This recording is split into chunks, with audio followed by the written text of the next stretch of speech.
احمد شاہ ابدالی کی عمر 25 برس کی تھی جب انہیں شاہ افغانستان منتخب کر لیا گیا۔ وہ فوجی کمانڈر اور قبائلی سردار تھے جنہیں 1747 قندھار میں ایک افغانی جرگے نے ریاست کا سربراہ منتخب کیا تھا۔ احمد شاہ ابدالی ایک پرکشش شخصیت کے مالک ہی نہیں تھے بلکہ باصلاحیت، دور اندیش اور ایک ایسے جنگجو اور منتظم تھے جس نے بادشاہ بننے سے پہلے بھی متعدد جنگیں لڑی تھی۔ ان کی خوش اخلاقی اور شائستگی کے سبب وہ اپنے ساتھیوں اور اشرافیہ میں خاصے مقبول بھی تھے۔ بعد میں افغانستان کے عوام سے بھی انہیں بڑی عزت اور احترام ملا۔ انہوں نے تمام افغان قبائل کو اکٹھا کر کے ایک افغان ریاست کی بنیاد رکھی تھی۔ احمد شاہ افغانوں کے ایک اہم ابدالی قبیلے کے فرد تھے جن کی سلطنت بعد میں درانی سلطنت کے نام سے مشہور ہوئی۔ ابدالی 1722 ملتان میں پیدا ہوئے تھے۔ جرمنی کے ایک مشہور مفکر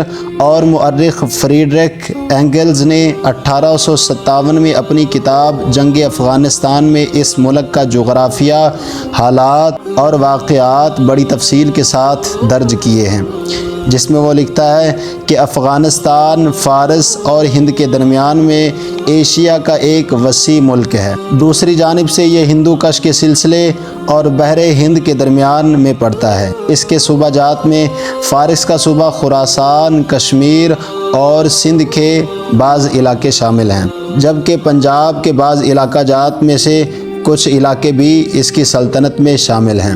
اس کے مرکزی شہر کابل، غزنی، پشاور اور قندھار ہیں۔ احمد شاہ ابدالی نے کئی جنگیں لڑیں اور ان کی فتوحات نے سلطنت کو وسعت دی اور اس کا دائرہ کار مغربی ایران سے لے کر ہندوستان کے شہر سرہند تک پھیل گیا۔ ان کی حکمرانی شمال میں وسطی ایشیا کے آمو دریا سے لے کر جنوب میں بحر ہند کے ساحل تک تھی۔ یہ احمد شاہ ابدالی ہی تھے جنہوں نے اپنے ملک کے لوگوں کو ایک نئی پہچان اور آزاد ملک دیا۔ یوں تو افغانستان کی تاریخ کئی سو صدیاں پرانی ہے، جس میں یہ خطہ مختلف ناموں سے پہچانا جاتا رہا۔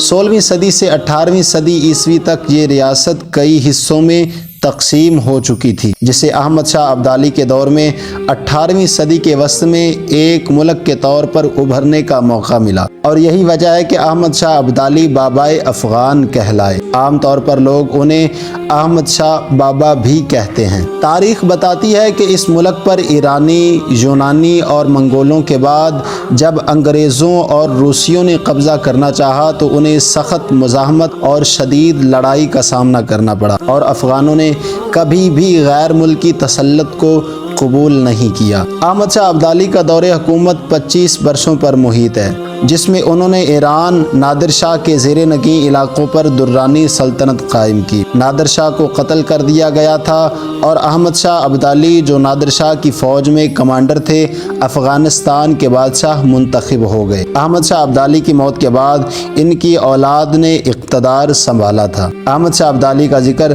تاریخ میں مرہٹوں سے پانی پت میں مشہور جنگ کے سبب سے بھی محفوظ ہے۔ پانی پت کی جنگ میں ہندو مرہٹا کو شکست دے کر احمد شاہ ابدالی نے نہ صرف ان کا زور توڑنے میں کامیاب ہوا بلکہ ان کی اس کامیابی سے ہندوستان کا مغل خاندان بھی مرہٹوں سے محفوظ ہو گیا، جن کے لیے مرہٹے ایک بڑا خطرہ بنے ہوئے تھے۔ 19ویں صدی کے اول میں جب دنیا نے جمہوریت اور مختلف نظام ہائے مملکت دیکھے، اسی عرصہ میں سیاستدانوں نے درانی سلطنت کے لیے باقاعدہ لفظ افغانستان استعمال کرنا شروع کر دیا۔ آج افغانستان ایک زمین بند ملک ہے جس کے جنوب اور مشرق میں پاکستان، مغرب میں ایران، شمال مشرق میں چین، جبکہ شمال کی طرف ترکمانستان، ازبکستان اور تاجکستان جیسے ملک موجود ہیں، اور یہ بھارت کا بھی ہمسایہ ملک ہے۔